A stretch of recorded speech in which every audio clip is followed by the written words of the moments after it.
Pemirsa, meskipun makam Tengku Raden di lokasi terpencil dan hanya dapat dilalui oleh jembatan gantung, namun sering didatangi oleh peziarah dari dalam dan luar kota.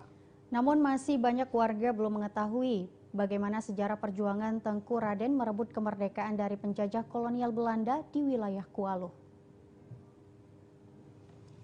Menurut beberapa sumber, Tengku Raden berasal dari keturunan Sisingamangaraja ke-10 bernama Raja Mangalambung. Dan di desa masa kecil beliau diberi gelar Raja Paima. Karena ketidakpatuhannya kepada kolonial Belanda, beliau pergi ke tanah Gayo hingga ke Istanbul, Turki untuk belajar berbagai ilmu pengetahuan. Sekembalinya dari Turki justru membantu atau membuat Tengku Raden semakin berani menantang dan pernah ditangkap oleh Belanda.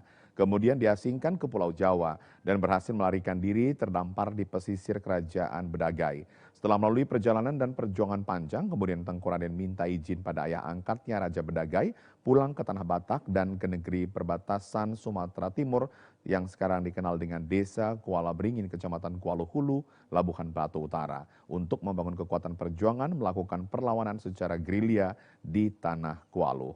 Antara tahun 1940 dan tahun 1942, saat perayaan pesta adik angkatnya, istri Raja Kuala beliau diundang dan berhasil dijebak.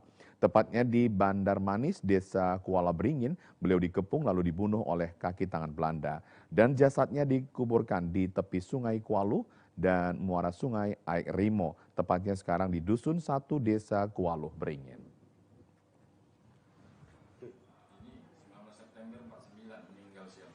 Berdasarkan informasi yang kita dapatkan dari masyarakat sekitar, yaitu masyarakat yang bermukim di sekitar makam Tengku Raden itu sendiri, bahwa Tengku Raden memang seorang yang pada masa itu sangat gigih berjuang untuk mengusir penjajah Belanda, terkhusus di daerah Kuala.